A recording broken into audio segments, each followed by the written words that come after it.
Hello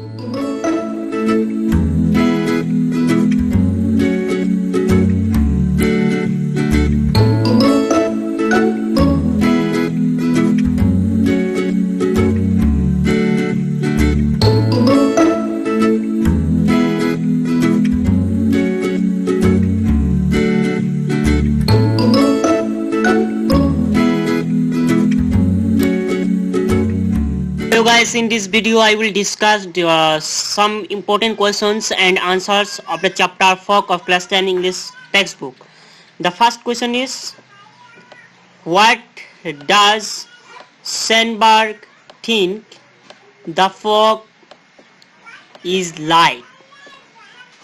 প্ৰথমটো question hall, what does Sandberg think the fog is like? যে যিজন কবি আছিল ফগ নামৰ কবিতাটো, সেই কবিজনে ফগ কিহৰ নিচিনা বুলি ভাবে, ফগ যি বস্তুটো আছে এই বস্তুটো কিহৰ নিচিনা বুলি ভাবে। ইয়াত মই আনসাৰটো লিখিছো গাইস, ইয়াত আনসাৰটো আপোনালোকক মই দেখাই আছো। এটো হল আনসাৰ। ইয়াত কি কৈছে, the poet Sandberg thinks that the fog is like a little cat. যিজন কবি আছে সেই কবিজনে ভাবে যে ফগ এটা মেকুৰীৰ নিচিনা দেখা।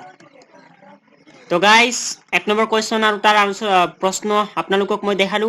এতিয়া মই 2 নম্বৰ কোৱেশ্চন চাই আছো। 2 নম্বৰ কোৱেশ্চনটোত কি কৈছে যে হাউ ডাজ দা ফগ কাম, ফগবোৰ কেনেকুৱা আহে বা কুঁৱলীবোৰ কেনেকুৱা আহে, এটো হল 2 নম্বৰ কোৱেশ্চন। এতিয়া তাৰ আনসাৰটো চাও। 2 নম্বৰৰ আনসাৰটো হল এইটো answer, the fog comes silently and slowly like a little cat.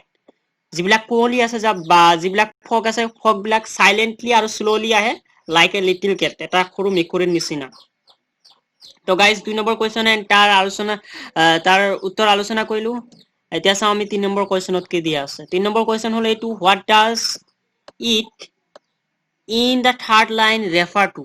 যিটো কবিতা আছে সেই কবিতাটোত যিটো ইট শব্দ আছে, ইট শব্দটোৱে কি, থাৰ্ড লাইনত যিটো ইট শব্দ আছে এই ইট শব্দটোৱে কি বুজাইছে বা কিহৰ কথা কোৱা হৈছে ইট শব্দটোৱে। তো গাইস, ইয়াৰ আনসাৰটো হ'ব 3 number answer, in the third line, তৃতীয় নম্বৰ লাইনটোত ইট ৰেফাৰ্স টু দা ফগ, যিটো ইট শব্দ আছে তৃতীয় নম্বৰ লাইনত সেই ইট শব্দটোৱে ফগক বুজাইছে, ফগৰ কথা কোৱা হৈছে মানে।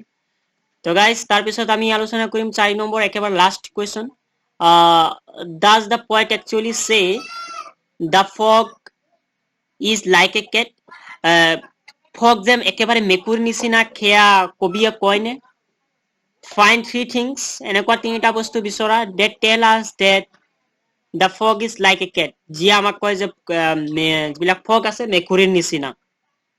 তো গাইস, ইয়াৰ আনসাৰটো হল এইটো আনসাৰ, এইটো 3 নম্বৰ আনসাৰ হ'ব। 4 নম্বৰ আনসাৰ হবে এইটো, 1 2 3 4 নম্বৰ আনসাৰ এইটো।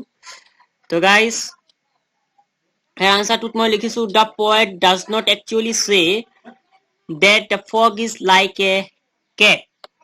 কি কৈছে ইয়াত, the poet does not actually say the fog is like a cat, মানে কবিয়ে একেবাৰে নকয়, একচুয়ালি নকয় যে যিটো ফগ আছে ফগটো মেকুৰীৰ নিচিনা দেখাত, but he uses the metaphor of cat for comparison.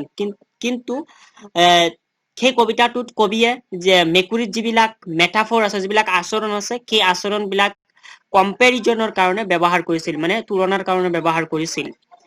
3 things, 3টা বস্তু that tell us that the fog is like a cat, এনেকুৱা 3টা বস্তু যিয়ে আমাক কয় যে ফগ মেকুৰীৰ নিচিনা, সেই 3টা বস্তু হল এইকেইটা। প্ৰথমটো হল it comes silently like a cat on its small feet.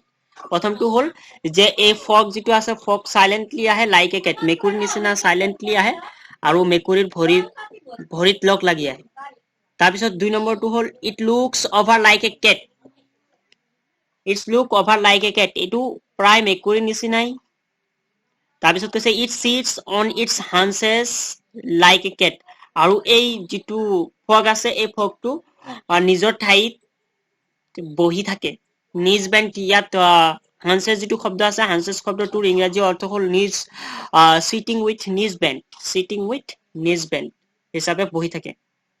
তো গাইজ এইখিনি কথা এই ফগ নামৰ কুৱেশ্যন ফগ নামৰ যিটো পাঠ আছে এই পাঠৰ এইখিনি কথা আমি বুজিব লাগিব পৰীক্ষাৰ কাৰণে আমি আলোচনা কৰিলো এইটো ভিডিঅ'ত যদি ভিডিঅ'টোৰ যিটো এক্সপ্লেনেশ্যন আছে সেই এক্সপ্লেনেশ্যনটো যদি বুজি পাইছে ভিডিঅ'টোত এটা লাইক কৰি দিব আৰু আমাৰ চেনেলত নতুন হলে চেনেলটোক সাবস্ক্ৰাইব কৰি কাষৰ যিটো বেল আইকন আছে সেইটো প্ৰেছ কৰি দিব আমাৰ নতুন ভিডিঅ'বিলাকৰ নটিফিকেশ্যন সবাতোকৈ আগত পাবলৈ আজিলৈ ইমানেই ধন্যবাদ